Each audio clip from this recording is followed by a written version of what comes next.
ನಮ್ಮ ಬಿಜೆಪಿಗೆ ವೋಟ್ ಮಾಡಿದ ಬಿಜೆಪಿಯ ಪರ ಕೆಲಸ ಮಾಡಿರ್ತಕ್ಕಂಥ ಕಾರ್ಯಕರ್ತರಿಗೆ ಒಂದೊಂದು ಕೂಪನ್ ಕೊಟ್ಟು ನಿಮಗೆ ಪೆಟ್ರೋಲ್ ರೇಟು 85 ರೂಪಾಯಿ ಅಂತ ಒಂದು ಮಾಡಿದ್ರೆ ಆ ಮಟ್ಟಿಗಾದ್ರೂ ನಾನು ಬಿಜೆಪಿಯನ್ನು ಬೆಂಬಲಿಸ್ತಾ ಇದ್ದೇನೆ. ಇಡೀ ಭಾರತೀಯ ಸಮಾಜಕ್ಕೆ ಭಾರತೀಯರೆಲ್ಲರಿಗೂ ದೋಖ ಮಾಡಿದ್ದಾರೆ. ಒಂದ್ಸತಿ ನೀರುಳ್ಳಿ ಮತ್ತು ಬೆಳ್ಳುಳ್ಳಿ ರೇಟ್ ಜಾಸ್ತಿ ಆಯಿತು. ಜಾಸ್ತಿ ಆದ ಕೂಡಲೇ ಆಗ ಹಣಕಾಸು ಸಚಿವರಾದ ನಿರ್ಮಲಾ ಸೀತಾರಾಮನ್ ಅವರಿಗೆ ಕೇಳಿದರು ಮೋದಿ ಸರ್ಕಾರದ 2ನೇ ಅವಧಿಯಲ್ಲಿ, ಏನು ನಿರ್ಮಲಕ್ಕ ಬೆಳ್ಳುಳ್ಳಿ ಮತ್ತು ನೀರುಳ್ಳಿ ರೇಟ್ ಜಾಸ್ತಿ ಆಗಿದೆಯಲ್ಲ? ಅವರ ಆನ್ಸರ್ ವೆರಿ ಸಿಂಪಲ್, ನಾನು ಬೆಳ್ಳುಳ್ಳಿ ಮತ್ತು ನೀರುಳ್ಳಿ ತಿನ್ನುವುದಿಲ್ಲ. ನಮೋ ನಮೋ ನಮೋ ಅಂತಿದ್ದೀರಲ್ಲ, ನಿಮಗೆ ನಂದೊಂದು ದೊಡ್ಡ ನಮೋ ನಮಃ. ಅವರು ಮನುಷ್ಯ ಸೃಷ್ಟಿ ಆಗಲಿಕ್ಕೆ ಸಾಧ್ಯವೇ ಇಲ್ಲ, ಹೌದು ಬೇರೆ ಯಾವುದೋ ಸೃಷ್ಟಿಯಾಗಿದ್ದಾರೆ. ಈಗ ತಗೊಂಡೋಗ್ತಿರುವ ಪರಿವಾರ ಯಾವುದು ಅಂದರೆ ಅದು ಅಂಬಾನಿ, ಅದಾನಿ ಮುಂತಾದ.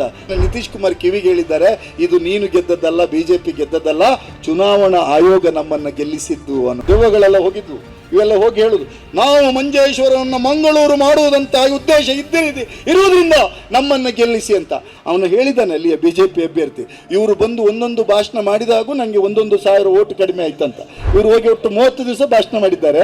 ಸುಧೀರ್ ಕುಮಾರ್ ಮುರಳ್ಳಿ ಎನ್ನುವ ನನ್ನ ಹೆಸರನ್ನ SUDHIR ಅಂತ ಬರೆದ್ರು ಸುಧೀರ್ ಅಂತ ಓದ್ತೀರಿ, SUDER ಅಂತ ಬರೆದ್ರು ಸುಧೀರ್ ಅಂತ ಓದ್ತೀರಿ, SUDHER ಅಂತ ಬರೆದ್ರು ಸುಧೀರ್ ಅಂತ ಓದ್ತೀರಿ. ನನ್ನ 2002ರಲ್ಲಿ ಇದ್ದಂಥ ನನ್ನ ಹಳ್ಳಿಯ ಬೂತಿನ ಮತದ ಪಟ್ಟಿಯ ಜೊತೆಗೆ ಮ್ಯಾಪಿಂಗ್ ಮಾಡಲಿಕ್ಕೆ ಹೋದಾಗ ಇಟ್ ಈಸ್ ಆಲ್ರೆಡಿ ಮ್ಯಾಪ್ಡ್ ಅಂತ ಬಂತು. ಮೊನ್ನೆ ಮಹಿಳಾ ಮೀಸಲಾತಿಗೆ ಕಾಂಗ್ರೆಸ್ ವಿರೋಧ ಮಾಡಿದ್ದಲ್ಲ, ಕಾಂಗ್ರೆಸ್ ವಿರೋಧ ಮಾಡಿರ್ತಕ್ಕಂಥದ್ದು ಅಯ್ಯೋ ಕಥೆಯೇ, ಭೂತದ ಬಾಯಿಯಲ್ಲಿ ಭಗವದ್ಗೀತೆ ಬರ್ತಾ ಇದೆಯಲ್ಲ ಏನು ಕತೆ ಅಂತ ನೋಡಿದರೆ, ಕಾಂಗ್ರೆಸ್ ಸರ್ಕಾರ ತಂದಿರತಕ್ಕಂಥ ಜನಪರವಾಗಿರ್ತಕ್ಕಂಥ ಹಳ್ಳಿಗಳ ಪರವಾಗಿರ್ತಕ್ಕಂಥ ನರೇಗವನ್ನು ಸ್ಯಾಕ್ ಮಾಡಿದ ರೀತಿ. ಅವರು ಹೊಸ ಕಾಯ್ದೆಯನ್ನು ತಂದಿದ್ದಲ್ಲ, ನರೇಗಾ ಯೋಜನೆಯನ್ನು ರದ್ದು ಮಾಡಿದ್ದಾರೆ. 2ನೇದು ಮಹಿಳಾ ಮೀಸಲಾತಿಯ ವಿಚಾರವಾಗಿ, 3ನೇದು ಪಂಚಾಯತ್ ರಾಜ್ ಅಧಿಕಾರವನ್ನು ಕಿತ್ತುಕೊಳ್ತಿರೋದ್ರ ಬಗ್ಗೆ, ಮತ್ತು ನೀಟ್ ಪರೀಕ್ಷೆಗಳಲ್ಲಿ ಆಗಿರ್ತಕ್ಕಂಥ ಲೋಪಗಳ ಬಗ್ಗೆ, ಅದಾದಮೇಲೆ ಬೆಲೆ ಏರಿಕೆಯ ವಿಚಾರಗಳ ಬಗ್ಗೆ. ಅವರ ಪಕ್ಷದ ಕಾರ್ಯಕರ್ತರಿಗಾದರೂ ಬೆಲೆ ಏರಿಕೆಯನ್ನು ತಗ್ಗಿಸುವ ಕಾರಣಕ್ಕಾಗಿ ಒಂದು ಕೂಪನನ್ನು ಕೊಡ್ಬೋದಾಗಿತ್ತು. ನಮ್ಮ ಬಿಜೆಪಿಗೆ ವೋಟ್ ಮಾಡಿದ ಬಿಜೆಪಿಯ ಪರ ಕೆಲಸ ಮಾಡಿರ್ತಕ್ಕಂಥ ಕಾರ್ಯಕರ್ತರಿಗೆ ಒಂದೊಂದು ಕೂಪನ್ ಕೊಟ್ಟು ನಿಮಗೆ ಪೆಟ್ರೋಲ್ ರೇಟು 85 ರೂಪಾಯಿ ಅಂತ ಒಂದು ಮಾಡಿದರೆ ಆ ಮಟ್ಟಿಗಾದರೂ ನಾನು ಬಿಜೆಪಿಯನ್ನು ಬೆಂಬಲಿಸ್ತಾ ಇದ್ದೇನೆ. ಅದನ್ನು ಮಾಡಲಿಲ್ಲ ಅವರು. ಕೊನೆ ಪಕ್ಷ ಈ ಬೆಲೆ ಏರಿಕೆಯಲ್ಲಿ ನಿಮಗೆ ಸಮಸ್ಯೆ ಆಗ್ತಿರೋ ಸಂದರ್ಭದಲ್ಲಿ ವಿಶೇಷವಾಗಿ ನಮ್ಮೆಲ್ಲ ಸಂಸ್ಕೃತಿಗಳ ಭಾಗವಾಗಿರ್ತಕ್ಕಂಥ ಹಿಂದೂ ಸಂಸ್ಕೃತಿಯಲ್ಲಿ ಒಂದು ಮದುವೆ ಅಂತ ಹೇಳಿದರೆ ಮಾಂಗಲ್ಯ ಭಾರಿ ಮುಖ್ಯ. ಮಾಂಗಲ್ಯ ಬೇಕು, ಬೆಳ್ಳಿಯ ಕಾಲುಂಗುರ ಬೇಕು, ಮೂಗುನತ್ತು ಬೇಕು, ಬೇಬಿ ಕುಂದರ್ ಅವರು, ಇಷ್ಟು ನಮಗೆ ಮುಖ್ಯ. ನಾವು ಕೊನೆ ಪಕ್ಷ ಇಡೀ ದೇಶದ ಜನರಿಗೆ ಅದನ್ನು ಕೊಡ್ತೇವೆ ಅಂತ ಅವ್ರು ಹೇಳೋದು ಬೇಡಿತ್ತು. ಬಿಜೆಪಿಯ ಕಾರ್ಯಕರ್ತರಿಗೆ, ಸಂಘ ಪರಿವಾರದ ಕಾರ್ಯಕರ್ತರಿಗಾದರೂ ಒಂದು ಮಾಂಗಲ್ಯಕ್ಕೆ ದುಡ್ಡನ್ನು ನಮ್ಮ ಸರ್ಕಾರಗಳಿಂದ ಕೊಡ್ತೇವೆ ಅಂತನಾದರೂ ಅವ್ರು ಹೇಳಿದರೆ ಕಾಂಗ್ರೆಸ್ ಪಕ್ಷದವರಾಗಿ ನಾವೆಲ್ಲ ಅದನ್ನು ಬೆಂಬಲಿಸ್ತಾ ಇದ್ವಿ. ಸೊ ಅವರೀಗ ದೋಖ ಮಾಡಿರುವಂಥದ್ದು ಕೇವಲ ಯಾವುದೋ ಒಂದು ರಾಜಕೀಯ ಪಕ್ಷದವರಿಗೆ ಅಲ್ಲ, ಇಡೀ ಭಾರತೀಯ ಸಮಾಜಕ್ಕೆ ಭಾರತೀಯರೆಲ್ಲರಿಗೂ ದೋಖ ಮಾಡಿದ್ದಾರೆ.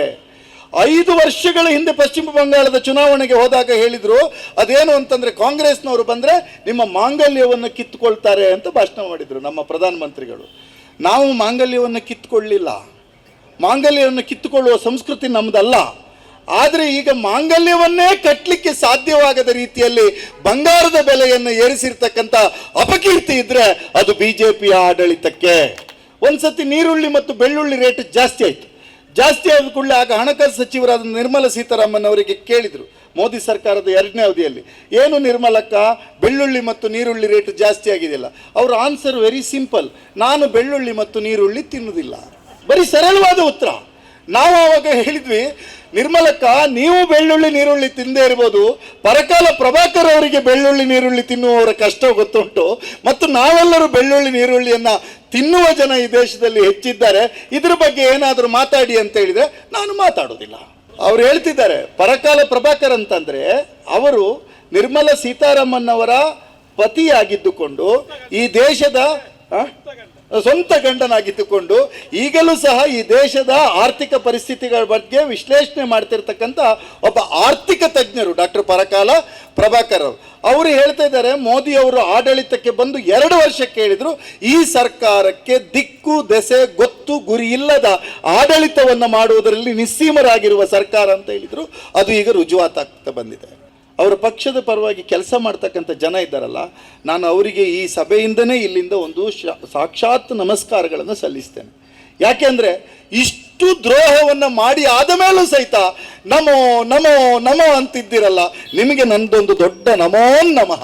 ರೈಗಳು ಹೇಳ್ತಿದ್ದಾರೆ, ಅವರ ದೃಷ್ಟಿಯಲ್ಲಿ ನಮೋ ಅಂದರೆ ನರೇಂದ್ರ ಮೋದಿಗೆ ಹೇಳ್ತಾ ಇದ್ರು, ಆದರೆ ಭಾರತೀಯರೆಲ್ಲರ ದೃಷ್ಟಿಯಿಂದ ಇದು ನಮಗೆ ಮೋಸ ಅನ್ನುವಂಥದ್ದು ಈಗ ಅರ್ಥ ಆಗ್ತಾ ಇದೆ ಅನ್ನುವಂಥದ್ದು. ಮೊನ್ನೆ ನನ್ನ ಒಬ್ಬ ಕಾಫಿ ತೋಟವನ್ನು ಹೊಂದಿರತಕ್ಕಂಥ ನನ್ನ ಗೆಳೆಯ ದೀಪಕ್ ನನ್ನ ಆಫೀಸಿನ ಪಕ್ಕದಲ್ಲೇ ಕೊಪ್ಪದ TAPCMS ಇರೋದು. ನಾನು ಕಾರ್ ನಿಲ್ಲಿಸ್ಲಿಕ್ಕೆ ಹೋಗ್ತಿದ್ದೇನೆ, ಓಯ್ ಸುಧೀರಣ್ಣ ಚೂರು ಬನ್ನಿ ಇಲ್ಲಿ ಅಂತ. ಏನು ಕೇಳಿದೆ ನಾನು, ಅಲ್ಲ ಮಾರ್ರೆ, ಒಂದು ವಾರದ ಹಿಂದೆ ಗೊಬ್ಬರ ತಗೊಂಡೋಗಿದ್ರೆ 2 ಲಕ್ಷ ದುಡ್ಡು ಉಳಿತಿತ್ತು ಮಾರ್ರೆ, ಒಂದು ವಾರಕ್ಕೆ 2 ಲಕ್ಷ ಜಾಸ್ತಿ ಮಾಡಿದ್ದಾರೆ, ಏನು ಕತೆ ಅಂತ. ಅಲ್ಲಿ ಒಬ್ಬ BJP ಅಭಿಮಾನಿ ಒಬ್ಬರು ಇದ್ದರು, ರಸಗೊಬ್ಬರದವನು, ಅವರು ಖರೀದಿ ಮಾಡ್ಲಿಕ್ಕೆ ಬಂದು ಅವ್ರು ತಕ್ಷಣವೇ ಬಂದು ಕೇವೆಟ್ಟು ಹಾಕಿ, ಆಯ್ತಪ್ಪ ನನ್ನ ಎದುರು ಏನು ಮಾಡ್ಲಿಕ್ಕೆ ಆಗೋದಿಲ್ಲ, ಯುದ್ಧದ ಭೀತಿಯ ಸಂದರ್ಭದಲ್ಲಿ ಹೀಗೆಲ್ಲ ಆಗೋದು ಭಾರಿ ಸಹಜ ಅಂತ ಹೇಳಿದರು. ನಾನು ಹೇಳಿದೆ, ಈ ಯುದ್ಧದ ಕಾರ್ಮೋಡ ಅನ್ನೋದು, ಜಗತ್ತಿನಲ್ಲಿ ಆರ್ಥಿಕ ಹಿಂಜರಿತ ಅನ್ನೋದು ಯಾವುದೋ ಈ ಕಾಲದಲ್ಲಿ ಬಂದು ಒಕ್ಕರಿಸಿದ ಸಮಸ್ಯೆ ಅಲ್ಲ. ಚೀನಾ, ಇರಾನ್ ಮತ್ತು ಇರಾಕಿಗೆ ದಶಕಗಳ ಕಾಲ ಯುದ್ಧ ಆದರೂ ಸಹಿತ ಭಾರತ ತನ್ನ ರಾಜತಾಂತ್ರಜ್ಞವನ್ನು ಬಳಸಿದ್ದರ ಕಾರಣಕ್ಕಾಗಿ ನಮ್ಮ ಆರ್ಥಿಕ ಸಮಸ್ಯೆ ಉಂಟಾಗಿರಲಿಲ್ಲ ನಮಗೆ. ನಿಮ್ಮೂರಿನಲ್ಲಿ ಅಡಿಕೆ ಮರಕ್ಕೆ ಕಾಪರ್ ಸಲ್ಫೇಟ್ ಬಳಸ್ತೀರಿ, ಮೈಲ್ತುತ್ತವನ್ನು ಬಳಸ್ತಿದ್ದೀರಿ. ಇವತ್ತು ಮೈಲ್ತುತ್ತದ ರೇಟು 580 ರೂಪಾಯಿ ಆಗಿದೆ, 580 ರೂಪಾಯಿ ಆಗಿದೆ. ನಮ್ಮ ಇಲ್ಲಿಯ ಬ್ರಿಜೇಶ್ ಚೌಟ್ರಿಗೆ ಇದು ಸಮಸ್ಯೆ ಅಲ್ವಾ? ಅವರಿಗೆ ಯುದ್ಧ ಬಂದಿದ್ದು ಒಂದು ನೆಪ ಜಾಸ್ತಿ ಮಾಡಲಿಕ್ಕೆ ಅವ್ರಿಗೆ ಕಾರಣ ಆಗಿತ್ತು, ಆರ್ಥಿಕ ಪರಿಸ್ಥಿತಿ ಹಿಂಜರಿತ ಆಗಿತ್ತು. ಬೆಂಗಳೂರಿಗೆ ಬಂದು ಜನರನ್ನು ಬೆದರಿಸಿದ ರೀತಿ, ನಮ್ಮೆಲ್ಲರಿಗೂ ಆಧ್ಯಾತ್ಮದ ದೀಕ್ಷೆಯನ್ನು ಕೊಟ್ಟು ನಮ್ಮನ್ನೆಲ್ಲ ಕಾರುಣ್ಯದಿಂದ ರಕ್ಷಿಸಬೇಕಾಗಿರ್ತಕ್ಕಂಥ ಶ್ರೀ ಶ್ರೀ ರವಿಶಂಕರ್ ಅವರ ಪೀಠಕ್ಕೆ ಬಂದ ಅಪ್ಯಕ ಅವತ್ತು ಬಂದು ಇಡೀ ಭಾರತ ಜನರಿಗೆ ಬೆದರಿಕೆ ಹಾಕಿದ್ದು. ಏನು ಅಂತಂದರೆ, ಅವರು ಒಂದು ಮಾತು ಮಾತ್ರ ಸುಳ್ಳು ಹೇಳಿದ್ದಾರೆ. ಅದೇನು ಅಂತಂದರೆ, ನಾನು ಪಂಚರಾಜ್ಯಗಳ ಚುನಾವಣೆಯನ್ನು ಮುಗಿದ ಮೇಲೆ ರೇಟ್ ರೈಸ್ ಮಾಡ್ತೀನಿ ಅಂತ ಒಂದು ಹೇಳಲಿಲ್ಲ. ಅವ್ರು ಹೇಳಿದ್ದೇನು ಅಂದರೆ, ನೀವೆಲ್ಲರೂ ಸಜ್ಞಾದ್ಧರಾಗಿರಿ, ಸರಳವಾಗಿರಿ, ಉಪಹಾರ ಮಾಡಬೇಡಿ, ತಿಂಡಿ ತಿನ್ನಬೇಡಿ. ಯಾರು ಹೇಳಿದರೆ ಸಾಧ್ಯ ಇದೆ? ಇದನ್ನು ಯುದ್ಧದ ಸಂದರ್ಭದಲ್ಲಿ ನಮ್ಮ ದೇಶದ ಪೂರ್ವ ಪ್ರಧಾನಿಗಳಾದಂತಹ ಶ್ರೀ ಲಾಲ್ ಬಹದ್ದೂರ್ ಶಾಸ್ತ್ರಿ ಅವರು ಹೇಳ್ತಾರೆ, ಒಂದು ವಾರದಲ್ಲಿ ಒಂದು ದಿನ ಉಪವಾಸ ಮಾಡಿ ದೇಶಕ್ಕಾಗಿ ಉಳಿಸಿ ಅಂತ ಹೇಳ್ತಾರೆ. ಯಾಕೆ ಅಂದರೆ ಅದು ಲಾಲ್ ಬಹದ್ದೂರ್ ಶಾಸ್ತ್ರಿ ಅವರಿಗೆ ಹೇಳಲಿಕ್ಕೆ ಅಧಿಕಾರ ಇತ್ತು. ಯಾಕೆಂದ್ರೆ ಅವರು 10 ಲಕ್ಷದ ಕೋಟುಗಳನ್ನು ಹಾಕಲಿಲ್ಲ, 40 ಲಕ್ಷದ ಅಣಬೆಯನ್ನು ತಂದು ತಿನ್ನಲಿಲ್ಲ. ಅವರು ಸರಳವಾಗಿ ಬದುಕ್ತಾ ಇದ್ರು, ಅವರಿಗೆ ಹೇಳಲಿಕ್ಕೆ ನೈತಿಕತೆ ಇತ್ತು. ಜನ ಅದನ್ನು ಅವತ್ತು ಸಹಿತ ಅನುಸರಿಸಿದ್ರು ಸಹಿತ. ಆದರೆ ಇವರು ಬಂದು ಈಗ ನಮ್ಮ ನಡುವೆ ನಿಂತು ಹೇಳಿದರು, ಎಲ್ಲ ಕಡಿಮೆ ಆಗಬೇಕು, ಬಂಗಾರ ಬಳಸೋದು ಕಡಿಮೆ ಮಾಡಿ, ಫಾರಿನ್ ಟೂರಿಗೆ ಹೋಗಬೇಡಿ ಎಲ್ಲ ಹೇಳಿದರು. ಅಣ್ಣ ಬಾಂಡು ಮಾರನೇ ದಿವಸನೇ ಫಾರಿನ್ ಟೂರ್. ಅಲ್ಲಿ ಫಾರಿನ್ ಟೂರಿಗೆ ಹೋಗಿ ಒಂದು ಮಾತ್ರ ಚೀಪ್ ಮೇಂಟೆನೆನ್ಸ್. ಅವರಿಗೆ ನಮ್ಮ ಇಲ್ಲಿದ್ದು ಚಿಪ್ಸ್ ಎಂಥದ್ದು ಸಿಕ್ಕಿದರೆ ಬಂಟ್ವಾಳದಿಂದ ಕಳಿಸ್ಕೊಡಿ, ಚಾಕ್ಲೇಟ್ ತಗೊಂಡೋಗಿ ಕೊಂಡು. ಅದನ್ನು ನನಗೆ ಸತ್ಯ ಹೇಳ್ತೇನೆ, ನವ ದಂಪತಿಗಳಲ್ಲ, ನವ ಪ್ರೇಮಿಗಳು ಐಸ್ ಕ್ರೀಮ್ ಪಾರ್ಲರಿಗೆ ಹೋಗಿ ಒಂದೇ ಐಸ್ ಕ್ರೀಮ್ ಡಬ್ಬಿಯಲ್ಲಿ ಒಂದು ಕುಪ್ಪಿಯಲ್ಲಿ ಇಬ್ಬರು ಸಹಿತ ಸ್ಪೂನ್ ಹಾಕಿಕೊಂಡು ತಿನ್ನುವ ರೀತಿಯಲ್ಲಿ ಮೆಲೋಡಿ ಚಾಕ್ಲೇಟನ್ನು ಇಟ್ಕೊಂಡು ಏನಾದರೂ ಒಂದು ಕ್ಯಾಂಪೈನ್ ಮಾಡಿದ ಈ ವಿಶ್ವದ ಏಕೈಕ ಪ್ರಧಾನಿ ಇದ್ದರೆ ಅದು ನಮ್ಮ ದೇಶದ ಪ್ರಧಾನಿ ಅಂತ ನಾವು ಬೇಸರದಿಂದ ಹೇಳಬೇಕು. ಈ ರೀತಿಯಾಗಿ ಹೇಳುವಾಗ ನಾವು ತುಂಬ ಧೈರ್ಯದಿಂದ ಹೇಳಬೇಕು. ಯಾಕಂದರೆ ಅವರೆಲ್ಲರೂ ಸಹಿತ ನರೇಂದ್ರ ಮೋದಿಯನ್ನು ದೇವರ ಸಮಾನಕ್ಕೆ ಅವ್ರ ಕಾರ್ಯಕರ್ತರು ಹೋಲಿಸೋದಿರಲಿ, ಸ್ವತಃ ಅವರೇ ಹೇಳ್ತಿದ್ದಾರೆ, ನಾನು ಒಂದು ಜೈವಿಕ ಸೃಷ್ಟಿ ಅಲ್ಲ ಅಂತ.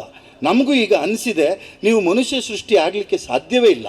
ಮನುಷ್ಯ ಸೃಷ್ಟಿ ಆಗಿದ್ದರೆ ನೀವು ಮನುಷ್ಯರ ಕಷ್ಟವನ್ನೆಲ್ಲ ನಿಮಗೆ ಅರ್ಥ ಆಗ್ತಿತ್ತು.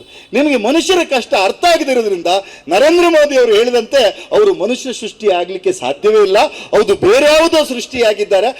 ಅವರಿಗೆ ಈಗ ಮನವರಿಕೆ ಆಗ್ತಾ ಇದೆಯಂತೆ, ರೈಗಳು ಹೇಳಿದಾಗೆ ಅವರು ಮನುಷ್ಯ ಸೃಷ್ಟಿ ಅಲ್ಲ ಅನ್ನುವಂಥದ್ದು ಮನವರಿಕೆ ಆಗ್ತಿದೆ. ಹಾಗಾಗಿ ಅದು ಯಾವ ಸೃಷ್ಟಿಯೋ ಸೃಷ್ಟಿಯೋ ಯಾವ ಸೃಷ್ಟಿಯಾದರೂ ಆಗಲಿ, ಆ ಸೃಷ್ಟಿಯನ್ನು ನಾವು ಊಹೆ ಮಾಡಿಕೊಳ್ಬೇಕು. ಇತ್ತೀಚೆಗೆ ಬಂದಂತೆ ನಮ್ಮ ನೀಟ್ ಪರೀಕ್ಷೆಗೆ ಇವತ್ತು ಬೆಳಿಗ್ಗೆಯ ಆತ್ಮಹತ್ಯೆಯ ಉದಾಹರಣೆಯೂ ಸೇರಿ ಇವತ್ತು ಸುಮಾರು 38 ಜನ ಭವಿಷ್ಯದಲ್ಲಿ ಈ ದೇಶವನ್ನು ಕಟ್ಟಬೇಕಾದಂಥ ಯುವ ಪ್ರಜೆಗಳು ಇವತ್ತು ಆತ್ಮಹತ್ಯೆಗೆ ಒಳಗಾಗಿದ್ದಾರೆ, ಇವತ್ತಿನ ಬೆಳಿಗ್ಗೆಯ ಆತ್ಮಹತ್ಯೆಯ ವರದಿಯನ್ನು ಸೇರಿ. ಆದರೆ ನರೇಂದ್ರ ಮೋದಿಯವರಿಗೆ ಸ್ವಲ್ಪ ಸತ್ರ ಎಲ್ಲ BJP ಅವರಿಗೆ ಬೇಜಾರೇ ಇಲ್ಲ. ಅವ್ರಿಗೆ ಇನ್ನೆಷ್ಟು ಸಾವು ಆಗಬೇಕು ನಮ್ಗೆ ಗೊತ್ತಿಲ್ಲ. ಈ ದೇಶದ ಇತಿಹಾಸದಲ್ಲಿ ಮೊದಲ ಬಾರಿಗೆ, ಅದು ಸುಪ್ರೀಂ ಕೋರ್ಟು ಭಾರಿ ಸಮಯಗಳ ನಂತರ ಎಚ್ಚರಗೊಂಡು ಒಂದು ಸಣ್ಣ ರೀತಿಯ ಕಪಾಳ ಮೋಕ್ಷ ಮಾಡಿದ ಮೇಲೆ ಪರೀಕ್ಷೆಯನ್ನು ನಡೆಸಲಿಕ್ಕೂ ಸಹಿತ ಪ್ರಧಾನಮಂತ್ರಿ ಕಚೇರಿಯೇ ಸೂಪರ್ವೈಸ್ ಮಾಡೋದಂತಾದರೆ ಇವರ ಮಂತ್ರಿಮಂಡಲ ಇರುವುದು ಯಾಕೆ? ರಮಣ ನೇತಾಜಿಯವರು ಅರಣ್ಯ ಸಚಿವರಾಗಿ ಅರಣ್ಯ ಇಲಾಖೆಯ ಸಮಸ್ಯೆಗಳನ್ನು ಗಮನ ಹರಿಸೋದು, ರಾಜ್ಯದ ಮುಖ್ಯಮಂತ್ರಿಯೇ ಆಗುವುದಂತಾದರೆ ರಮನಾಥ್ ರೈ ಅವರು ಅರಣ್ಯ ಸಚಿವರು ಯಾಕೆ ಆಗಿರಬೇಕು? ಜನರಲಿ ಲಾಜಿಕಲ್ ಪ್ರಶ್ನೆಯನ್ನು ಕೇಳಬೇಕು. ಅದನ್ನು ನಿರ್ವಹಣೆ ಮಾಡಬೇಕಾದಂಥ ಧರ್ಮೇಂದ್ರ ಪ್ರಧಾನ್ ಅವರು ವಿಫಲರಾಗಿದ್ದಾರೆ ಅಂತ ಪ್ರಧಾನಿ ಕಚೇರಿ ಒಪ್ಕೊಂಡ ಮೇಲೆ ಧರ್ಮೇಂದ್ರ ಪ್ರಧಾನ್ ಅವರ ರಾಜೀನಾಮೆಯನ್ನು ಪಡಿತಕ್ಕಂಥ ನೈತಿಕತೆಯನ್ನು ಪ್ರದರ್ಶನ ಮಾಡಬೇಕು. ಧರ್ಮೇಂದ್ರ ಪ್ರಧಾನ್ ಅವರ ನೈತಿಕತೆಯನ್ನು ಪ್ರಶ್ನೆ ಇರ್ತಕ್ಕಂಥ ಹೊತ್ತಿನಲ್ಲಿ ಇವತ್ತು ಭಾರತದ ಏರ್ಫೋರ್ಸ್ನನ್ನು ಬಳಸ್ಕೊಂಡಿದ್ದಾರೆ. ನೀವು ಬಾರಿ ಕಿಲಾಡಿಗಳಿದ್ದೀರಿ. ನಮ್ಮ ಕ್ಷೇತ್ರದಲ್ಲಿ ರಮಾನಾಥ್ರಯವರ ಶಿಷ್ಯರಾಗಿದ್ದಂಥ ನಮ್ಮ ಶಾಸಕರಾದಂಥ ರಾಜೇಗೌಡರು ಓಟನ್ನು ನಾವು ಓಟ್ ಚೋರಿ ಅಂತ ಹೇಳ್ತಾ ಇದ್ರೆ ಅಲ್ಲಿ BJPಯವನು ಓಟ್ ಕಳ್ತನ ಮಾಡಿದ್ದಲ್ಲ ಮಹಮ್ಮದಣ್ಣ, ಓಟ್ ಡಕಾಯಿತಿಯನ್ನು ಮಾಡಿಬಿಟ್ಟಿದ್ದಾನೆ.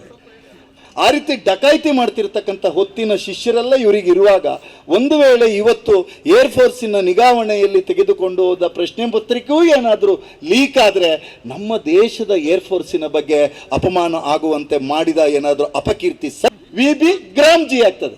ನಿಜವಾಗ್ಲೂ ಆ ಕಾಯ್ದೆಯ ಹೆಸರು VG ಗ್ರಾಮ್ಜಿ ಅಂತ ಇರುವಂಥದ್ದು ಓದಲಿಕ್ಕೆ. ಆದರೆ ಇವ್ರು ಏನು ಮಾಡಿದರು, ಎಲ್ಲದಕ್ಕೂ ಇವರಿಗೆ ರಕ್ಷಣೆಗೆ ದೇವರು ಬೇಕಾಗಿದ್ದ ಕಾರಣಕ್ಕಾಗಿ ಅದನ್ನು ಬದಲಾಯಿಸಿ ಆ ಜಿಯನ್ನು ಮಧ್ಯೆ ಸ್ಪೇಸ್ ಕೊಟ್ಟು ಅದು VBG ರಾಮ್ ಜಿ ಅಂತ ಹೇಳಿದ್ದಾರೆ. ರಾಮನಿಗೂ ಈ ಕಾಯ್ದೆಗೂ ಯಾವುದು ಸಂಬಂಧ ಇಲ್ಲ. ಸ್ವತಃ ರಾಮ ಏನಾದರೂ ಮತ್ತೆ ಅವತಾರವೆತ್ತಿ ಬಂದರೆ ಈ ಬಂಟ್ವಾಳದ ತಾಲೂಕು ಆಫೀಸಿನ ಎದುರುಗಡೆ ನಿಂತು ಹೇಳ್ತಾರೆ, BJPಯವರು ತಿದ್ದುಪಡಿ ಮಾಡಿ ತರಲಿಕ್ಕೆ ಹೊರಟಿರ್ತಕ್ಕಂಥ ಈ ಏನು VB ಗ್ರಾಮ್ಜಿ ಇದೆಯಲ್ಲ, ಈ ಕಾಯ್ದೆ ಅನ್ನುವಂಥದ್ದು ರಾಮ ತತ್ವಗಳಿಗೆ ವಿರುದ್ಧವಾಗಿದೆ ಅಂತ ಸ್ವತಃ ರಾಮನೇ ಬಂದು ಘೋಷಣೆ ಮಾಡ್ತಕ್ಕಂಥ ಎಲ್ಲ ಸಂದರ್ಭ ಇದೆ. ಮೊದಲು ಕಾಯ್ದೆ ಏನಿತ್ತು ಅಂತಂದರೆ, ನಾವು ತಂದಿರ್ತಕ್ಕಂಥ ಕಾಯ್ದೆಯಲ್ಲಿ ಜನಪರವಾಗಿತ್ತು. ಹೇಗೆ ಜನಪರವಾಗಿತ್ತು? ಜನ ನಮ್ಮೂರಿಗೆ ಯಾವ ರಸ್ತೆ ಆಗಬೇಕು, ಯಾವ ಕೆರೆ ಆಗಬೇಕು, ಯಾವ ಕಟ್ಟೆ ಆಗಬೇಕು, ಯಾವ ಮೋರಿ ಆಗಬೇಕು ಅಂತ ನಾವು ನಿರ್ಧಾರ ಮಾಡ್ತಾ ಇದ್ವು. ಈಗ ನಿರ್ಧಾರವನ್ನು ನಮ್ಮ ಕೈಯಿಂದ ಕಿತ್ಕೊಂಡಿದ್ದಾರೆ. ಅರ್ಥಾತ್ ಗ್ರಾಮ ಸಭೆಯನ್ನು ಅಪಮೌಲ್ಯ ಮಾಡಿದ್ದಾರೆ. ಆ ಮುಖೇನ ನಿರ್ಧಾರವನ್ನು ನಾವು ದೆಹಲಿಯಿಂದ ಹೇಳ್ತಾ ಇದ್ದೇವೆ ಅಂತ ಹೇಳಿದ್ದಾರೆ. ನಮ್ಮ ಕಾಲದಲ್ಲಿ ನಾವು 100 ದಿನಗಳ ವಿಕೇಂದ್ರೀಕರಣ ಅನ್ನುವಂಥ ಪರಿಕಲ್ಪನೆ ಏನಿತ್ತು ಸಂವಿಧಾನಬದ್ಧವಾಗಿ, ಆ ವಿಕೇಂದ್ರೀಕರಣ ಪದ್ಧತಿಯನ್ನು ತೆಗೆದುಹಾಕಿ ಇದನ್ನು ಕೇಂದ್ರೀಕೃತ ವ್ಯವಸ್ಥೆಯನ್ನು ಮಾಡಿರ್ತಕ್ಕಂಥದ್ದು ಇವರ ತಿದ್ದುಪಡಿ ಅಲ್ಲ, ಕಾಯ್ದೆಯನ್ನೇ ಬೇರೆ ತಂದಿದ್ದಾರೆ. ಅದು ಮಾತ್ರ ಅಲ್ಲ, ಮೊದಲು 100 ದಿವಸಗಳ ಉದ್ಯೋಗದ ಗ್ಯಾರಂಟಿ ಇತ್ತು. ಇವರು ಹೇಳ್ತಿದ್ದಾರೆ ನಾವು 125 ದಿನಗಳ ಉದ್ಯೋಗ ಕೊಡ್ತೇವೆ ಅಂತೇಳಿ. ಆದರೆ 125 ಉದ್ಯೋಗ ಅಲ್ಲಿರ್ತಕ್ಕಂಥ ಉದ್ಯೋಗದ ಲಭ್ಯತೆಯ ಆಧಾರದ ಮೇಲೆಗೆ ಅನ್ನುವ ಒಂದು ಕ್ಲಾಸನ್ನು ಸೇರಿಸಿ ಆ ಯೋಜನೆ ಎಫೆಕ್ಟಿವ್ ಆಗಿ ಇಂಪ್ಲಿಮೆಂಟ್ ಆಗದಿದ್ದ ಹಾಗೆ ಮಾಡಿರ್ತಕ್ಕಂಥ ಅಪಕೀರ್ತಿ ಇದ್ದರೆ ಅದು ಕೇಂದ್ರದ BJP ಸರ್ಕಾರಕ್ಕೆ. ಮೊದಲು ಕಾಯ್ದೆಯ ಪ್ರಕಾರ ನಾವು ಅರ್ಜಿ ಕೊಟ್ಟು ಗುಂಪನ್ನು ರಚನೆ ಮಾಡಿಕೊಂಡು ನಮಗೆ ಕೆಲಸ ಕೊಡಿ ಅಂದರೆ 15 ದಿನಗಳಲ್ಲಿ ಕೆಲಸ ಕೊಡ್ತಕ್ಕಂಥದ್ದು ಸರ್ಕಾರಗಳ ಹೊಣೆಗಾರಿಕೆ ಆಗಿತ್ತು. ಈಗ ಆ ಹೊಣೆಗಾರಿಕೆಯನ್ನು ತೆಗೆದುಹಾಕಿದ್ದಾರೆ. ಕೆಲಸ ಇದ್ದರೆ ಕೊಡ್ತೇವೆ ಅಂತ. ಇವ್ರ ಹತ್ರ ಏನೂ ಇಲ್ಲ, ಇವರ ಖಜಾನೆ ಖಾಲಿಯಾಗಿದೆ. ಇನ್ನು ಯಕ್ಷಗಾನದಲ್ಲೆಲ್ಲ ಹೇಳುವಾಗ ಕೆಲವು ರಾಜರು ಹೇಳ್ತಾ ಇದ್ರು, ಅವರ ಖಜಾನೆ ಬರಿದಾದ ಮೇಲೂ ಎಲ್ಲಿ ಮಂತ್ರಿ ಇತ್ತ ಬಾ ಅಂತ. ಅವ ಹೇಳ್ತೀನಿ, ನಾನು ಇತ್ತ ಮಾತ್ರ ಬರ್ತೇನೆ, ಕೀ ಕೊಡಲಿಕ್ಕೆ ಸಾಧ್ಯ ಇಲ್ಲ ಅಂತ ಒಂದು ಪ್ರಸಂಗದಲ್ಲಿ ಹೇಳ್ತಿದ್ದ. ಈ ಕೀ ಕೊಡು ಖಜಾನೆಯಲ್ಲಿದ್ದ ಜನರಿಗೆ ಹಂಚಬೇಕು ಅಂತ. ಅವನವಾಗ ಕೇಳ್ತಿದ್ದ, ಖಜಾನೆಯಲ್ಲಿ ಇದ್ರಲ್ಲ ಹಂಚುದು ಅಂತ. ಮತ್ತು ಯಾರು ತಗೊಂಡೋದ್ರು ಅಂತ ಕೇಳ್ತಿದ್ದೆ ರಾಜ. ತಗೊಂಡೋಗೋದು ನಿಮ್ಮ ಕುಟುಂಬ ಪರಿವಾರದವರೇ ಅಂತ.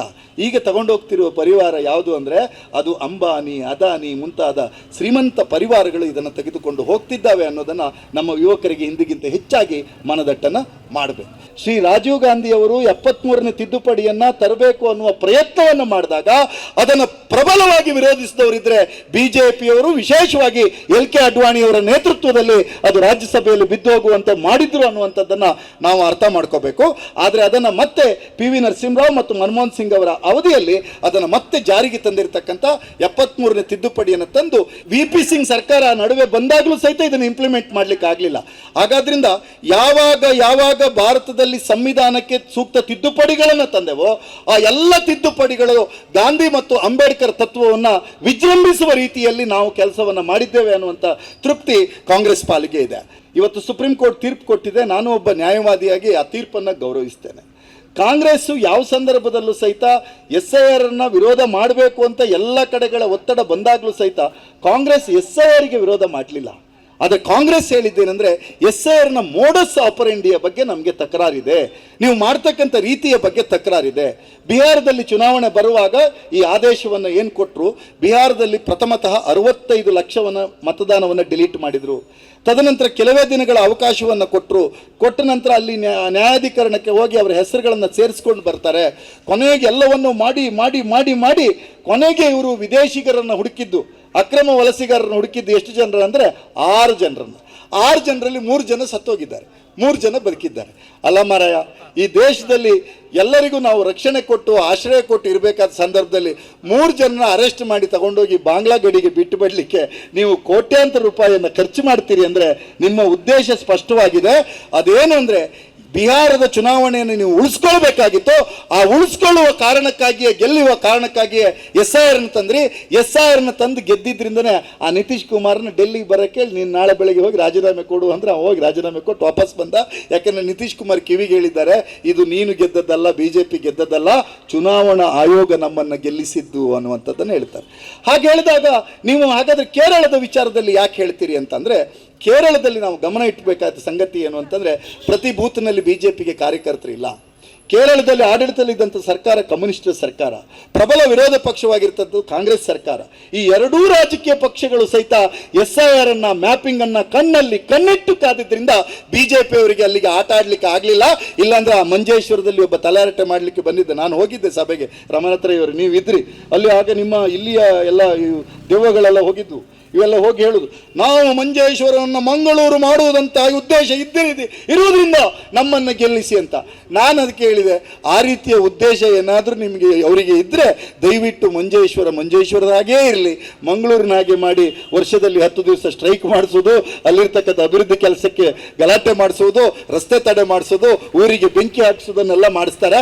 ಆದ್ದರಿಂದ ಮಂಜೇಶ್ವರದ BJP ಅಭ್ಯರ್ಥಿಯನ್ನು ಸೋಲಿಸಿ ಅಂತೇಳಿ ಎಲ್ಲರೂ ಹೋಗಿ ವಿನಂತಿ ಮಾಡಿದ್ದೆವು. ಅಲ್ಲಿಯ ಜನ ಎಷ್ಟು ಬುದ್ಧಿವಂತರಂದ್ರೆ, ಇವರು ಹೋಗಿ ಭಾಷಣ ಮಾಡಿದ್ದು, ಪೂಂಜ ಭಾಷಣ, ಚೌಟರ್ ಭಾಷಣ, ನಳಿನ್ ಕುಮಾರ್ ಕಟೀಲ್ ಭಾಷಣ ಎಲ್ಲ, ವೇದವ್ಯಾಸ ಕಾಮತ್, ಅಯ್ಯೋ ಅಪ್ಪಪ್ಪ, ಆ ವೇದವ್ಯಾಸ ಕಾಮತ್ ಇವರೆಲ್ಲ ಕೂಗಿದ್ದು.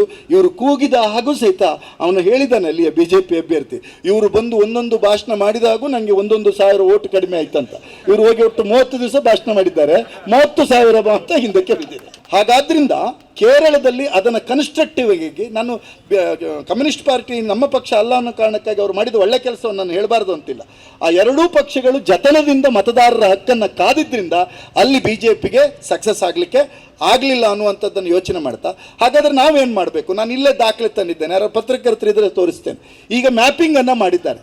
ಮ್ಯಾಪಿಂಗನ್ನು ಮಾಡಿರ್ತಕ್ಕಂಥ BLOಗಳು ನನ್ನ ಓಟನ್ನು ಮ್ಯಾಪಿಂಗ್ ಮಾಡಿದ್ರು. ಆ ಮ್ಯಾಪಿಂಗ್ ಮಾಡ್ತಕ್ಕಂಥ BLO ನನ್ನ ದೂರದ ಸಂಬಂಧಿಯಾಗಿದ್ದರು. ಅವರು ಏನು ಮಾಡಿದ್ರು, ಇಲ್ಲ ಸುಧೀರಣ್ಣ ನಿಮ್ಮ ಓಟ್ ಮ್ಯಾಪಿಂಗ್ ಮಾಡಿದ್ದೇನೆ, ನಾನು ರಾಜ್ಯಾದ್ಯಂತ SIR ಬಗ್ಗೆ ಮಾಹಿತಿ ಕೊಡ್ತಿದ್ದೇನೆ, ಕೊನೆಗೆ ನಾಡ್ದು ನಂದೇ ಓಟ್ ಇಲ್ದಿದ್ರೆ ಹೇಗಕ್ಕ ಕತೆ ಅಂತೇಳಿ ಅವ್ರ ಮನೆ ಹತ್ರ ಹೋಗಿ ನೋಡ್ತೇನೆ, ನನ್ನ ಓಟನ್ನು ಸುಧೀರ್ ಅನ್ನುವಂಥ ಒಬ್ಬ ವ್ಯಕ್ತಿಯ ಜೊತೆ ಮ್ಯಾಪಿಂಗ್ ಮಾಡಿದ್ದಾರೆ. ನಾನು ಹೇಳಿದೆ ಕರೆಕ್ಟ್ ಉಂಟಣ್ಣ ಇದರಲ್ಲಿ. ನಾನು ಹೇಳಿದೆ ಇಲ್ಲ, ನಾನು ಅಮ್ಮನ ಹೆಸರು ಎಲ್ಲೂ ಕೊಡಲಿಲ್ಲ, ತಂದೆ ಹೆಸರು ಇರೋದು, ನೋಡಿ ಅಮ್ಮ. ಇಲ್ಲ, ನಿಮ್ಮ ಅಮ್ಮನ ಹೆಸರು ರತ್ನಮ್ಮ, ನಮಗೆ ಗೊತ್ತುಂಟಲ್ಲ, ಮಾಡಿದ್ದೇನೆ. ನಾನು ಆಮೇಲೆ ಹೇಳಿದೆ, ಇಲ್ಲಿರ್ತಕ್ಕಂಥ ವ್ಯಕ್ತಿಗೆ ನನ್ನ ಹೆಂಡತಿ ಹೆಸರು ನಿಮಗೆ ಗೊತ್ತಿದೆ, ದೀಪ ಹಿರೇಗುತ್ತಿ ಅಂತ. ಇಲ್ಲಿರ್ತಕ್ಕಂಥ ನೀವು ಹೆಂಡತಿ, ಇವರೇ ಹೆಂಡತಿ, ಸುಧೀರನಿಗೆ ಬೇರೆ ಹೆಸರಿನ ಹೆಂಡತಿ ಇದ್ದಾರೆ, ನೀವು ಮ್ಯಾಪಿಂಗ್ ಮಾಡಿದ್ದು ತಪ್ಪಾಗಿದೆ ಅಂದುಕೊಳ್ಳೆ ನಾಲಿಗೆ ಕಚ್ಕೊಂಡ್ರು. ಆಗ ಅನ್ಮ್ಯಾಪನ್ನು ಮಾಡಿ ನನ್ನ 2002ರಲ್ಲಿ ಇದ್ದಂಥ ನನ್ನ ಹಳ್ಳಿಯ ಬೂತಿನ ಮತದ ಪಟ್ಟಿಯ ಜೊತೆಗೆ ಮ್ಯಾಪಿಂಗ್ ಮಾಡಲಿಕ್ಕೆ ಹೋದಾಗ ಇಟ್ ಈಸ್ ಆಲ್ರೆಡಿ ಮ್ಯಾಪ್ಡ್ ಅಂತ ಬಂತು. ಎಲ್ಲಿ ಮ್ಯಾಪ್ ಮಾಡಿದ್ದಾರೆ ಅಂದರೆ, ನನ್ನ ಮತವನ್ನು, ನನ್ನ ಅಪ್ಪ ಅಮ್ಮನ ಮತವನ್ನು ಬೆಂಗಳೂರಿನ ರಾಜರಾಜೇಶ್ವರಿ ನಗರಕ್ಕೆ ಮ್ಯಾಪಿಂಗ್ ಮಾಡಿಬಿಟ್ಟಿದ್ದಾರೆ. ನೆನ್ಪಿಟ್ಕೋಬೇಕು, BJPಯವರು ಅರ್ಥ ಮಾಡ್ಕೊಳ್ಬೇಕು, ಇದರಲ್ಲಿ ನಿಮ್ಮ ಓಟು ಸಹಿತ ಹಾರಿ ಹೋಗ್ಬೋದು ನೀವು ಎಷ್ಟೇ ಕಿತಾಪತಿ ಮಾಡಿದ್ರು.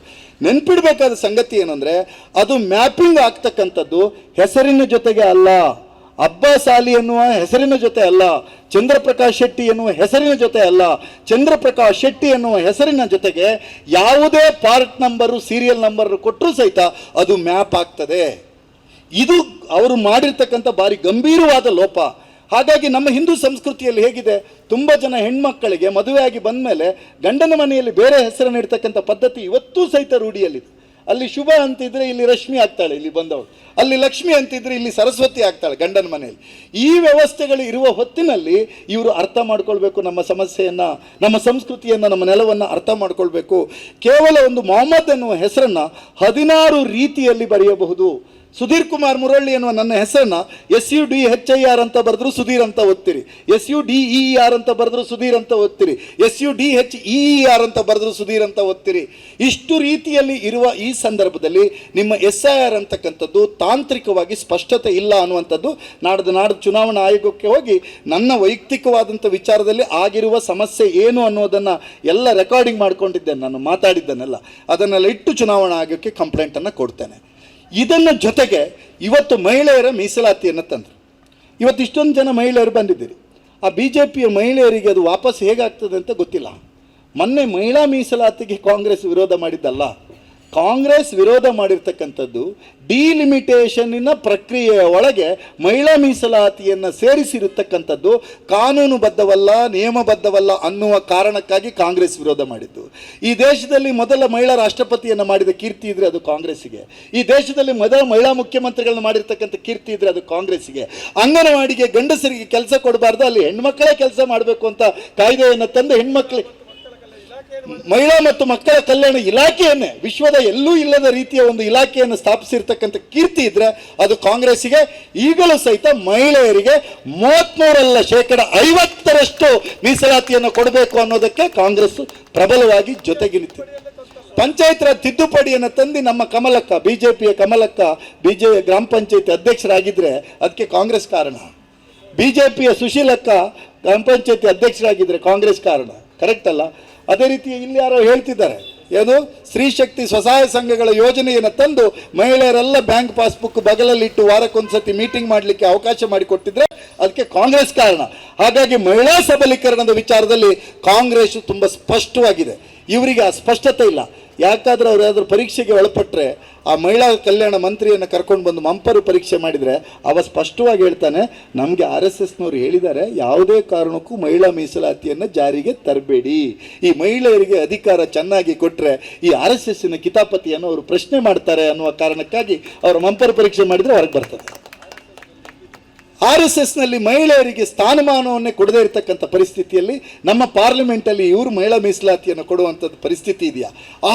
ಅವರಿಗೆ BJP ಅವರಿಗೆ ಹೇಗೆ ಗೊತ್ತಿತ್ತೋ ಗೊತ್ತಿಲ್ಲ. ಬ್ಯಾನರ್ ಪೋಸ್ಟರ್ ಎಲ್ಲ ರೆಡಿ, ನಿಮ್ಮ ಕಾರ್ಯಕ್ರಮ 15 ದಿವಸ ರೆಡಿ ಆದಮೇಲೆ ಅವ್ರು BJP ಅವರು ಪೋಸ್ಟರ್ ಮಾಡಿಯೇ ಹಿಡ್ಕೊಂಡು ಹೋಗಿದ್ದಾರೆ ಪಾರ್ಲಿಮೆಂಟ್ ಒಳಗೆ. ಹೊರಗೆ ಬರ್ತಿದ್ದಂಗೆ ಕಾಂಗ್ರೆಸ್ಸಿಗೆ ಧಿಕ್ಕಾರ, ಕಾಂಗ್ರೆಸ್ಸಿಗೆ ಧಿಕ್ಕಾರ.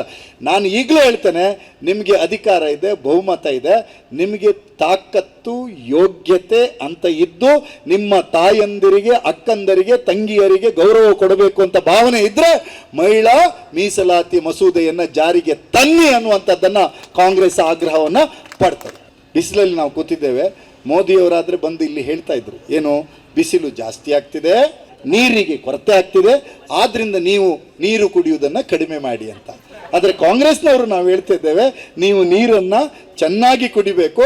ಯಾಕೆ ಅಂದರೆ ಕರ್ನಾಟಕದಲ್ಲಿ ಎಲ್ಲ ಜನರಿಗೆ ನೆಲ ಜಲವನ್ನು ಒದಗಿಸ್ತಕ್ಕಂಥ ಕಾಂಗ್ರೆಸ್ ಸರ್ಕಾರ ಅಧಿಕಾರದಲ್ಲಿ ಇದೆ ಅನ್ನುವಂಥದ್ದನ್ನು ಹೆಮ್ಮೆಯಿಂದ ಹೇಳಬೇಕು. ನಮ್ಮ ಮುಖ್ಯಮಂತ್ರಿಗಳ ಹೊಣೆಗಾರಿಕೆ ಬದಲಾವಣೆ ಆಗುವ ಸಂದರ್ಭದಲ್ಲಿ BJPಯವರು ಕಾಯ್ತಾ ಇದ್ರು, ಭಾರಿ ದೊಡ್ಡ ಗಲಾಟೆ ಆಗ್ತದೆ ಅಂತೇಳಿ ಭಾರಿ ಮಟ್ಟದಲ್ಲಿ ಕಾಯ್ತಾ ಇದ್ರು.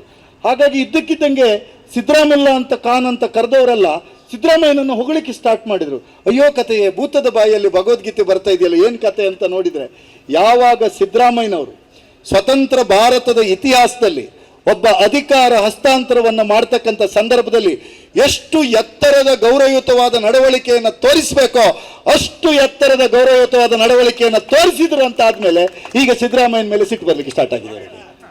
ಇವರಿಗೆ ಸಿಟ್ಟು ಬರಲಿಕ್ಕೆ ಸ್ಟಾರ್ಟ್ ಆಗಿದೆ. ಅವತ್ತು ಇಡೀ ಕರ್ನಾಟಕದ ಭಾರತದ ಸಂಸ್ಕೃತಿಯ ಪ್ರಕಟಣೆ ಆಯಿತು. ಏನು ಹೇಳಿ, ಮುಖ್ಯಮಂತ್ರಿ ಆಗಲಿಕ್ಕೆ ಹೊರಟಿರ್ತಕ್ಕಂಥ DK ಶಿವಕುಮಾರ್ ಅವರು ತನ್ನ ಹಿರಿಯರಾಗಿರ್ತಕ್ಕಂಥ ಸಿದ್ದರಾಮಯ್ಯನವರ ಪಾದವನ್ನು ಸ್ಪರ್ಶ ಮಾಡಿ ಆಶೀರ್ವಾದವನ್ನು ಪಡಿತಕ್ಕಂಥ ದೃಶ್ಯವನ್ನು ನಾವು ನೋಡಿದ ಕೂಡಲೇ BJPಯವರಿಗೆ ಹೊಟ್ಟೆ ಉರಿಲಿಕ್ಕೆ ಸ್ಟಾರ್ಟ್ ಆಯಿತು. ಆಮೇಲೆ ಜೈನರ ಸಿಟ್ಟು ಬಂದಿದ್ದು ಯಾವಾಗ ಗೊತ್ತೇ, ಇವಾಗ ಕೊನೇ ಪತ್ರಿಕಾಗೋಷ್ಠಿಯನ್ನು ಮುಗಿಸಿ ಸಿದ್ದರಾಮಯ್ಯನವರು ಹೇಳಿದ್ರಲ್ಲ, ಕೋಮುವಾದಿಗಳ ವಿರುದ್ಧ ನಿರಂತರವಾಗಿ ನನ್ನ ಹೋರಾಟವನ್ನು ಮುಂದುವರಿಸ್ತೇನೆ ಅಂದ ಕೂಡಲೇ ಸಿದ್ದರಾಮಯ್ಯನ ಮೇಲೆ ಸಂಪೂರ್ಣ ಸಿಟ್ಟು ಬಂದೋಯ್ತು.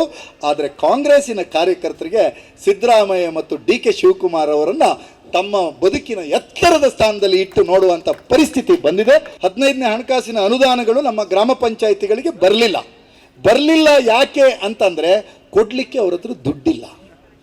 ಅಣ್ಣನ ಹತ್ರ ಕೋಟ್ ಉಂಟು, ಅಣ್ಣನ ಹತ್ರ ಗ್ಲಾಸ್ ಉಂಟು, ಅಣ್ಣನ ಹತ್ರ ಸ್ಟೈಲ್ ಉಂಟು, ಸೆಂಟ್ ಉಂಟು, ಪರ್ಫ್ಯೂಮ್ ಉಂಟು, ಫಾರಿನ್ ಟೂರ್ ಉಂಟು, 10,000 9,000 ಕೋಟಿಯ ವಿಮಾನ ಉಂಟು, ಎಲ್ಲ ಕಾರುಗಳುಂಟು, ಎಲ್ಲ ಉಂಟು.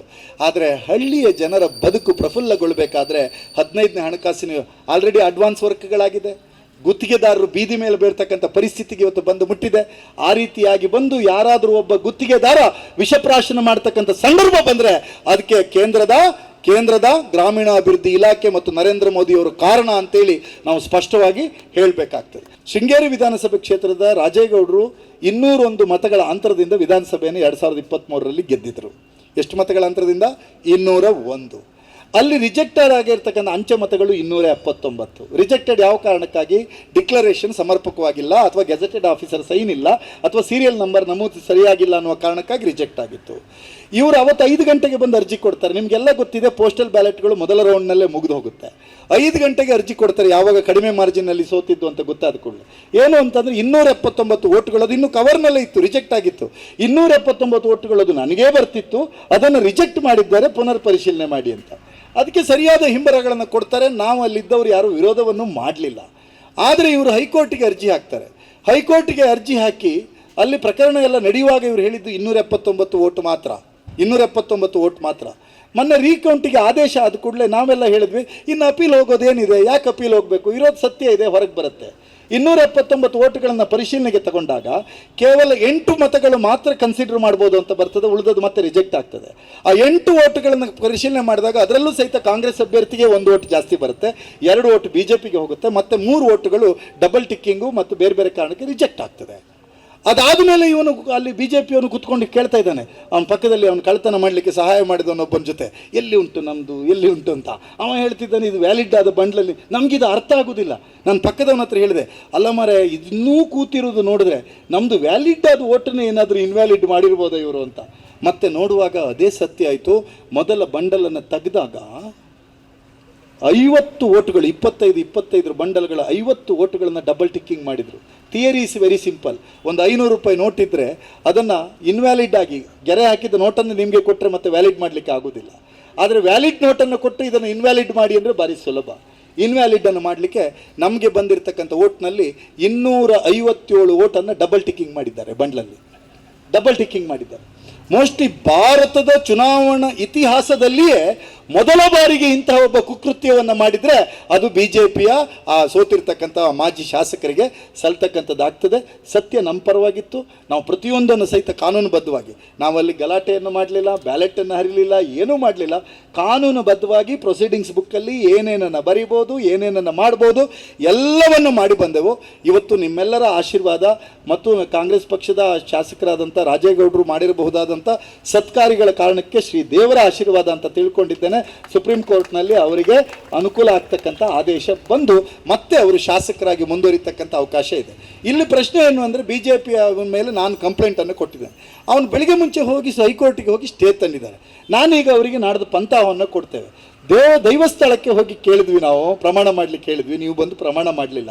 ಈಗ ಅವರಿಗೆ 2ನೇ ಪಂಥಾಹವನ್ನು, ಅದು ಹೋರಾಟದ ನೆಲವಾಗಿರ್ತಕ್ಕಂಥ ರಮನಾಥರಯ್ಯವರ ಕ್ಷೇತ್ರವಾಗಿರ್ತಕ್ಕಂಥ ಈ ಜಾಗದಲ್ಲಿ ನಮ್ಮ ಅಶ್ವಿನ್ ಅವರು ಇದ್ದಾರೆ, ಇಲ್ಲ ವಕೀಲರು ಹೋದ್ರು ಅನ್ಸುತ್ತೆ, ಯಾರು ಬೇಕಾದರೂ ಕ್ರಿಮಿನಲ್ ಮೋಷನನ್ನು ಸೆಟ್ ಮಾಡ್ಬೋದು. ಆ ಕಾರಣ ಇಟ್ಕೊಂಡು ನಾನು ಹೇಳ್ತಾ ಇದ್ದೀನಿ, ಇವತ್ತು ದೂರು ಕೊಟ್ಟಿರ್ತಕ್ಕಂಥ ನಾನು, ಶಾಸಕರಾಗಿರ್ತಕ್ಕಂಥ TD ರಾಜೇಗೌಡರು, ನಾವಿಬ್ಬರು ಸಹಿತ ಮಂಪರು ಪರೀಕ್ಷೆಗೆ ಒಳಗಾಗಲಿಕ್ಕೆ ತಯಾರಿದ್ದೇವೆ. BJPಯ ವ್ಯಕ್ತಿ ಮಂಪರು ಪರೀಕ್ಷೆ ಒಳಗಾಗಲಿಕ್ಕೆ ತಯಾರಿದ್ದಾನೋ ಅನ್ನುವಂಥದ್ದು ನಮ್ಮ ಪ್ರಶ್ನೆ. ಆದ್ದರಿಂದ ಇದನ್ನು ಮತ ಕಳ್ಳತನ ಅಲ್ಲ, ಮತ ಡಕಾಯಿತಿ ಅನ್ನುವಂಥದ್ದು ರೀತಿಯಲ್ಲಿ ನಾವೆಲ್ಲ ಕಡೆಗೂ ಹೇಳ್ತಾ ಇದ್ದೇವೆ. ಸದ್ಯಕ್ಕೆ ಸುದೈವ ವಶಾತ್ BJPಯ ನಾಯಕತ್ವ ಈ ವಿಚಾರದಲ್ಲಿ ಅವರನ್ನು ಬೆಂಬಲಿಸದೆ ಮೌನವಾಗಿ ಕೂತ್ಕೊಂಡಿದೆ ಈವರೆಗೆ. ಮುಂದೆ ಕಾದು ನೋಡೋಣ. ದಯವಿಟ್ಟು SIRನ ಮೂಲ ಪ್ರಕ್ರಿಯೆ ಮ್ಯಾಪಿಂಗ್ ಆಗೋದಕ್ಕೆ BLOಗಳ ಹತ್ರ ದಯವಿಟ್ಟು ನಿಮ್ಮ ಮನೆಗಳ. ಈ ಕಾರ್ಯಕ್ರಮದ ಪ್ರಾಯೋಜಕರು Gadiyar group of companies, specialised in piling and shoring, engineering consultancy, fire fighting, steel structures, real estate. Office SIT tower, silicon OSS, Dubai, UAE. ಸ್ನೇಹಿತರೆ, ನಿಮ್ಮ ಅದ್ಭುತ ಬೆಂಬಲದಿಂದ ಸನ್ಮಾರ್ಗ ನ್ಯೂಸ್ ಚಾನೆಲ್ ಈಗ 2 ಲಕ್ಷ ಸಬ್ಸ್ಕ್ರೈಬರ್ಗಳನ್ನು ದಾಟಿದೆ. ಇದು ನಮ್ಮ ಯಶಸ್ಸಲ್ಲ, ಇದು ನಿಮ್ಮ ಯಶಸ್ಸು. ನಮ್ಮ ಮುಂದಿನ ಗುರಿ 4 ಲಕ್ಷ. ಇದು ಕಷ್ಟವಲ್ಲ. ನೀವು ಮಾಡಬೇಕಾದದ್ದು ಸಿಂಪಲ್. ನೀವು ಸನ್ಮಾರ್ಗ ನ್ಯೂಸ್ ಚಾನೆಲ್ ವಿಡಿಯೋವನ್ನ ನಿಮ್ಮ ಸ್ನೇಹಿತರಿಗೆ, ಕುಟುಂಬದವರೊಂದಿಗೆ ಹಂಚಿಕೊಳ್ಳಿ ಮತ್ತು ಅವರಲ್ಲೂ ಸಬ್ಸ್ಕ್ರೈಬ್ ಮಾಡಲು ಹೇಳಿ. ನೀವು ಶಕ್ತಿಯನ್ನು ಕೊಡಿ, ನಾವು ನಿಖರ ಸುದ್ದಿ ಕೊಡ್ತೇವೆ. ಧನ್ಯವಾದಗಳು.